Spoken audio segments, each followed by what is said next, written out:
हो गया, अब तो हटा देना। ठीक है, अब एक क्वेश्चन और देखते हैं, और ये भी एरोडोब में क्वेश्चन है, इसलिए कर ही लेते हैं।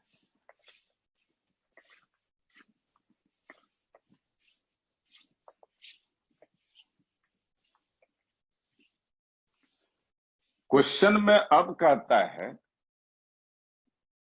कि एक मेटेलिक स्फीयर है ये, और इसके रेडियस को ए ही कहिए, ज्यादा ठीक लगता है। और एक दूसरा मेटेलिक स्फीयर भी है, और वो भी आइडेंटिकल है, इसके रेडियस को भी ए कह देते हैं। और इस दोनों स्फीयर्स के सेंटर के बीच का ये जो सेपरेशन है, इसको बी कह देते हैं। अब कहता है कि इस system of two metallic spheres का कैपेसिटी निकालिए। चूंकि ये एक system of two metallic spheres है, टू कंडक्टर्स है, दो कंडक्टर को स्मॉल सेपरेशन पर रखे हैं, तो ये system of two conductors will behave as a capacitor. अब ऑब्वियस है, हम क्वेश्चन लिख देते हैं, फाइंड कैपेसिटी, लेकिन इसमें एक कंडीशन है, if B is much greater than A. तो फिर वही 4 स्टेप प्रोसेस। तो पहला स्टेप क्या है? चार्ज सप्लाई करना। तो इस पर मान लीजिए इस ढंग से हम क्यू चार्ज दे दिए, और उतना ही अपोजिट चार्ज यहां पर हम दे दिए, दिस इज माइनस क्यू। पहला काम हो गया। दूसरा काम है इस दोनों कंडक्टर्स के बीच इलेक्ट्रिक फील्ड निकालना। तो मान लीजिए कि हम कोई भी एक पॉइंट पी कंसीडर करते हैं, जो यहां से स्मॉल आर डिस्टेंस पर है। तो इसके सेंटर से ए से अगर स्मॉल आर डिस्टेंस पर है, तो बी से ये डिस्टेंस कितना हो जाएगा? B minus R. और ऑब्वियस है कि ये डिस्टेंस पता है। अब इस जगह पर हमको इलेक्ट्रिक फील्ड चाहिए, तो इस पॉजिटिव चार्ज के कारण इलेक्ट्रिक फील्ड इधर के तरफ ई प्लस, और इस नेगेटिव चार्ज के कारण इलेक्ट्रिक फील्ड इधर के तरफ। इसलिए टोटल इलेक्ट्रिक फील्ड तो सेमी डायरेक्शन में, इसलिए डायरेक्ट हम लिख रहे हैं E equal to E plus plus E minus, और यहां पर E प्लस, इसके कारण यहां पर electric field, and this is K Q by R square. अरे स्फेरिकल चार्ज बॉडी है, उससे आर डिस्टेंस पर इलेक्ट्रिक फील्ड क्या हो जाएगा? के क्यू बाय आर स्क्वायर। और इसके कारण चूंकि डायरेक्शन हम पहले ले चुके हैं, हमको सिर्फ मैग्नीट्यूड से मतलब है, तो ये हो जाएगा के क्यू अपॉन, ये डिस्टेंस कितना के बराबर हो गया? B minus R, B minus R का होल स्क्वायर। और यहां पर हम देख रहे हैं कि ये जो इलेक्ट्रिक फील्ड है, ये एक नॉन यूनिफॉर्म इलेक्ट्रिक फील्ड है, ये एक वेरिएबल इलेक्ट्रिक फील्ड है। तो ऐसे स्थिति में ई क्या लिखेंगे? Minus DV by D R. और इसी को अगर हम लिखें तो ये हो जाएगा minus DV equal to K Q 1 by R square, 1 upon B minus R का square, and this is D R. और देख के ही लगता है इंटीग्रेट कर देना चाहिए। और अगर इंटीग्रेट करते हैं तो यहां से यहां तक फील्ड है, तो इसके लिए स्मॉल आर इक्वल टू ए है, और पोटेंशियल भी प्लस है। और जब यहां पर पहुंचे ये डिस्टेंस क्या हो जाएगा? पूरा है बी, और उसमें ये आर घटा दीजिए क्योंकि यहां तक बात कर रहे हैं, तो ये हो जाएगा B minus A, B minus A, और उस कंडीशन में पोटेंशियल क्या है, V माइनस है, और यहां पर हम लिख सकते हैं, यहां पर हम लिख सकते हैं, डायरेक्ट लिखते हैं, this is V plus minus V minus is equal to, यहां पर देखिए -1/r होगा, और यहां पर ये -b माइनस r तो होगा ही, लेकिन माइनस माइनस प्लस भी तो हो जाएगा, माइनस माइनस प्लस भी हो जाएगा, तो अल्टीमेटली होगा क्या, ये हो जाएगा 1/b minus r -1/r, and it varies from a to b minus a। Check कर लीजिए, कैलकुलेशन मिस्टेक नहीं होना चाहिए, क्योंकि अगर मिस्टेक हुआ तो ये मेरा मिस्टेक नहीं होगा, ये आपका मिस्टेक होगा। और इसमें अगर हम बात करते हैं तो ये भी हो गया, लेकिन के क्यू तो आप छोड़ ही दिए थे भाई, के क्यू तो छोड़ ही दिए थे, तो क्यू को नीचे ले आइए, तो v by Q is equal to Q. अब यहां पर आप पहले b माइनस ए रखिए, तो कितना हो जाएगा 1/a माइनस 1/b माइनस ए। अब इसके बाद a दोनों जगह रखिए, तो 1/b माइनस ए, और उसके बाद -1/a। चेक कर लीजिए, और यहां पर देखिए कि ये माइनस माइनस प्लस हो जाएगा, तो 2 को बाहर कर सकते हैं, 1/c equal to 2k 1/a minus 1/b minus a। और ध्यान दीजिए कि चूंकि b is much greater than a है, इसीलिए हम इसको लिख सकते हैं 1/c is equal to 1/2 pi epsilon naught 1/a minus 1/b, इसलिए c is equal to 2 pi epsilon naught b minus a divided by A B.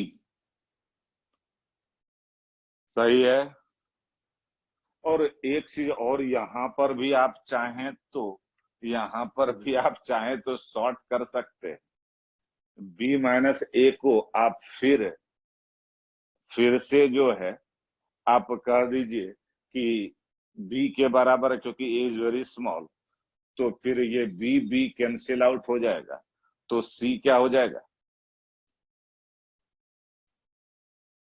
उल्टा हो गया, गड़बड़ हो गया है। आप c लिख रहे हैं, तो c is equal to 2 pi epsilon naught 2 pi epsilon naught A B upon b minus A. और अब यहां पर फिर कहिए b is much greater than a, तो कैपेसिटी सीधे सीधे हो गया 2 pi epsilon naught a। This answer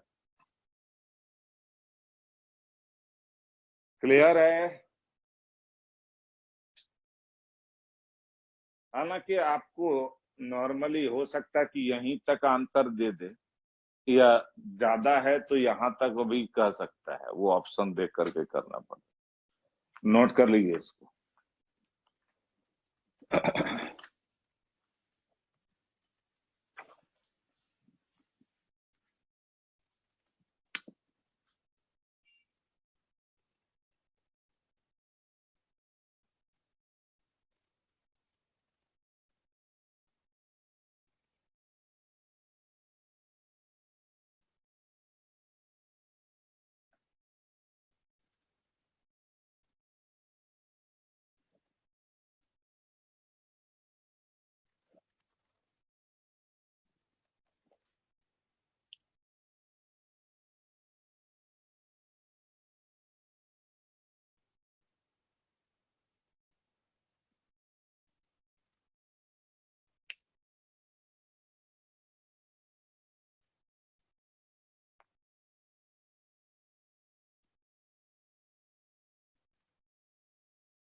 हो गया।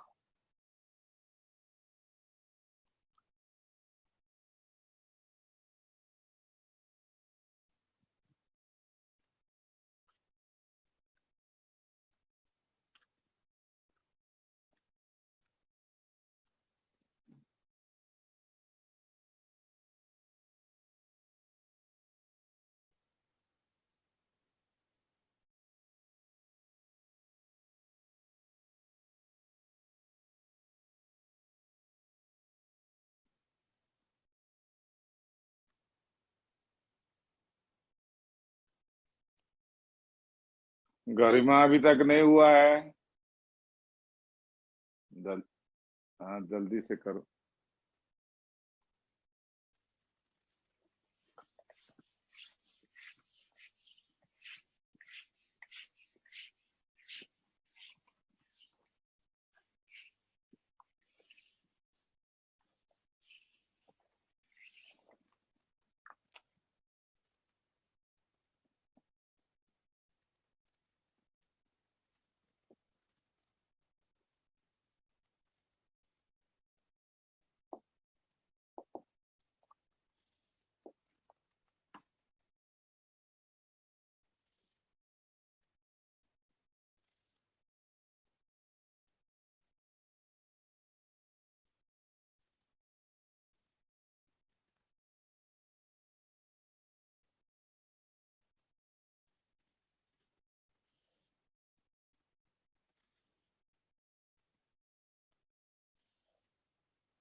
एक system of two coaxial metallic cylinders है।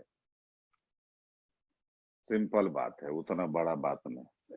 दो सिलेंडर है जिसका सेम एक्सिस, और ये किसका बना हुआ है? मेटल का बना हुआ है। तो अब हमको इस system of two coaxial metallic cylinders का कैपेसिटी निकालना है, क्योंकि ये एक कैपेसिटर के तरह काम करता है, और इस कैपेसिटर को हम बोलते हैं सिलेंड्रिकल कैपेसिटर। स्पेसिफिक नाम है सिलेंड्रिकल कैपेसिटर। अब हमको अगर इसका कैपेसिटी निकालना है, इसका क्या, किसी का भी, तो वही 4 स्टेप प्रोसेस। पहला स्टेप क्या है? चार्ज सप्लाई करना है, तो चार्ज दे दीजिए। तो मान लीजिए कि हम इस पर चार्ज इस ढंग से सप्लाई कर दिए हैं, और इस पर जो चार्ज दिए हैं ये प्लस क्यू है, और उतना ही इनर सरफेस ऑफ सिलेंडर पर चार्ज डेवलप होगा, और इस पर जो चार्ज है उसको हम माइनस क्यू कर देते हैं। तो नेचुरल है कि ये जो सरफेस है और ये जो सरफेस है, इसके बीच इलेक्ट्रिक फील्ड होगा, और चूंकि इस दोनों सिलिंड्रिकल सरफेस के बीच इलेक्ट्रिक फील्ड होगा तो एनर्जी भी होगा, क्योंकि जहां इलेक्ट्रिक फील्ड वहां एनर्जी। मतलब कि ये एक कैपेसिटर की तरह काम करेगा। और अब हम इसके कैपेसिटी को निकालना चाहते हैं। अब हम इसके कैपेसिटी को निकालना चाहते हैं, तो 4 स्टेप प्रोसेस में पहला स्टेप तो चल चुके हैं, दूसरा स्टेप चलना है। तो दूसरे स्टेप में क्या करेंगे? इलेक्ट्रिक फील्ड सोचेंगे। अब इस पॉइंट पर जो एक्सिस से स्मॉल आर डिस्टेंस पर है, इस पॉइंट पर हमको इलेक्ट्रिक फील्ड निकालना है। तो एक बात तो क्लियर है कि हम इलेक्ट्रिक फील्ड आराम से निकाल सकते हैं। इसलिए निकाल सकते हैं क्योंकि यहां पर हम गॉस लॉ अप्लाई कर सकते हैं। यहाँ पर हम गॉस लॉ को अप्लाई कर सकते हैं और गॉस लॉ को अप्लाई करके हम इलेक्ट्रिक फील्ड निकालना चाहते हैं और गॉस लॉ को अप्लाई करने के लिए गॉसियन सरफेस चाहिए और ये मान लीजिए कि गॉसियन सरफेस है और ऑब्वियस है कि ये गॉसियन सरफेस भी सिलेंड्रिकल सरफेस ही होगा।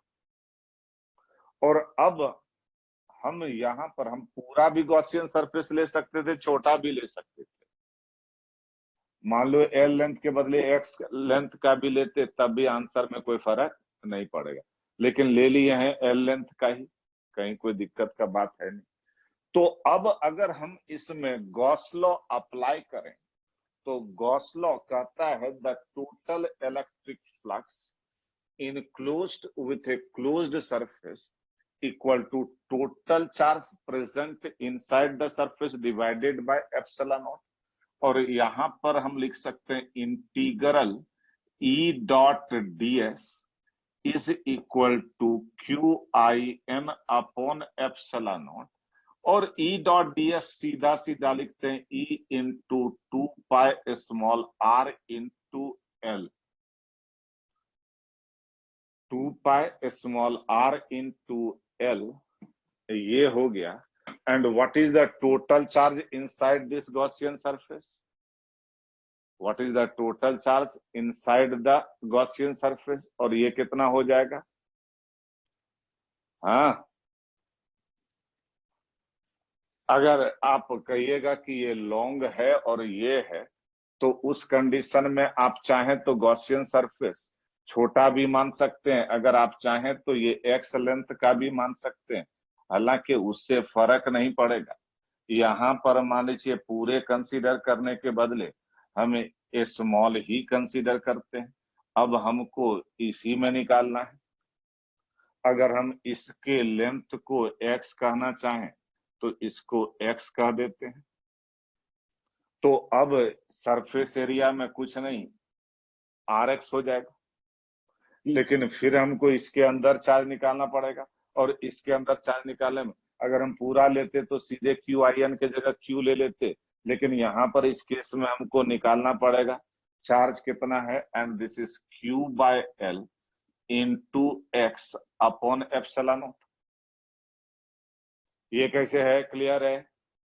और यहाँ पर एक्स आप हटा दीजिए और electric field E equal to हो जाएगा Q upon 2 pi epsilon naught L into R। और ध्यान दीजिए कि फिर जो हमको इलेक्ट्रिक फील्ड आया है वो तो एक वेरिएबल इलेक्ट्रिक फील्ड ही आया है, और इलेक्ट्रिक फील्ड अगर वेरिएबल हो तो E equal to minus dV by dr 2 pi epsilon naught R L dr by R, और इसको हम इंटीग्रेट कर सकते हैं।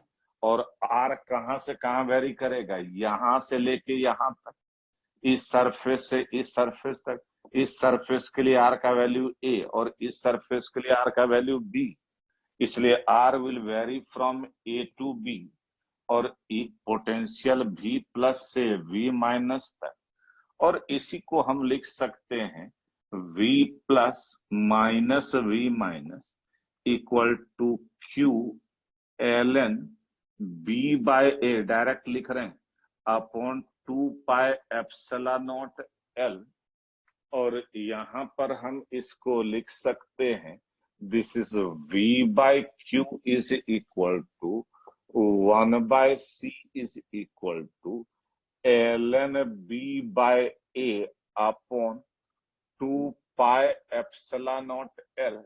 इसलिए C डायरेक्ट हम लिख सकते हैं this C equal to 2 pi epsilon naught L upon ln B by A। और ये एक स्टैंडर्ड रिजल्ट है और इसका ये फॉर्मूला आपको याद रखना चाहिए। और इसी में एक छोटा सा क्वेश्चन है, उसको भी हम लोग क्यों ना देख ही लें। एससी वर्मा का क्वेश्चन है, आंसर तो आप डायरेक्ट बोल सकते हैं। और क्वेश्चन नंबर है 20। क्वेश्चन नंबर 20 देखिए और आंसर बोलिए। क्वेश्चन नंबर 20 का आंसर बोलिए।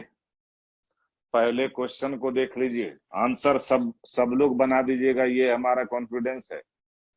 अरे क्वेश्चन तो देखो।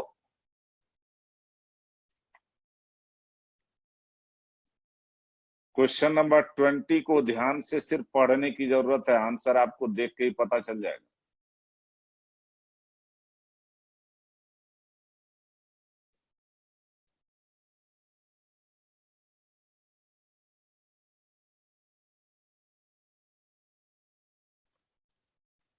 हाँ, कोई आंसर तो बोलो।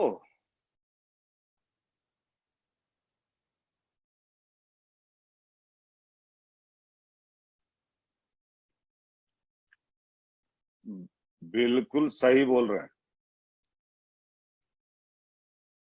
और किसी का आया है?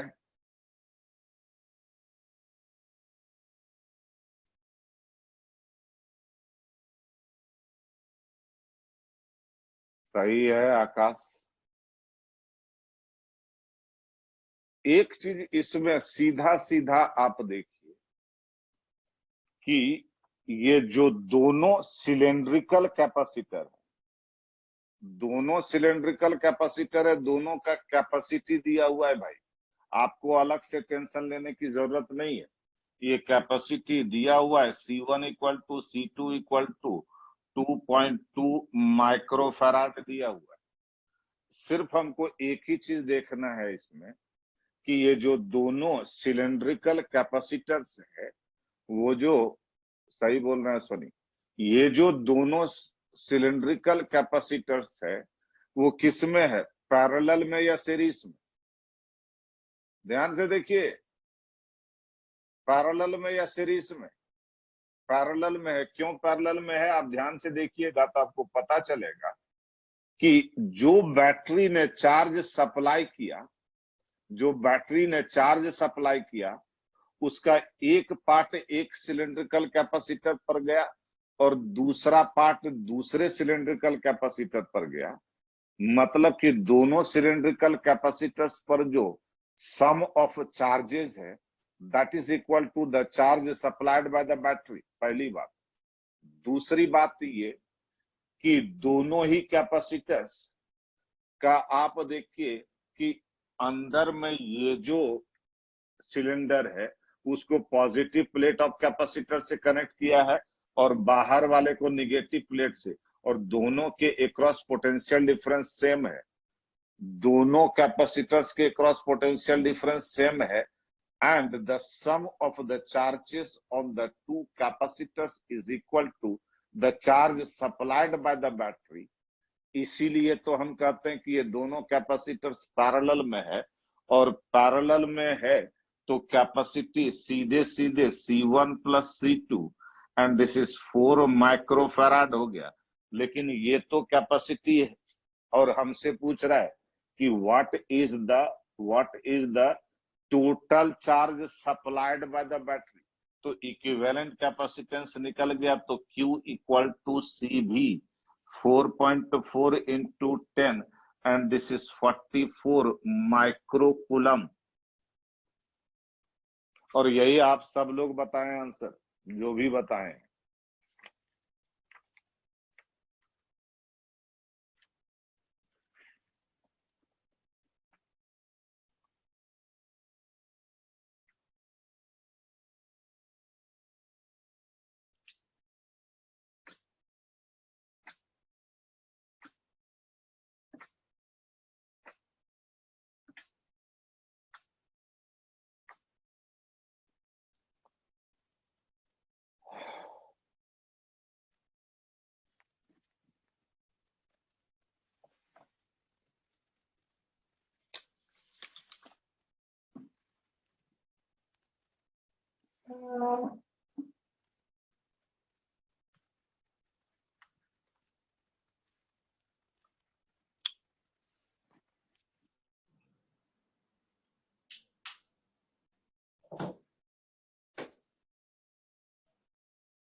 और चर्चा हम लोग अगले क्लास में करेंगे। जल्दी जल्दी नोट कर लीजिए इसको।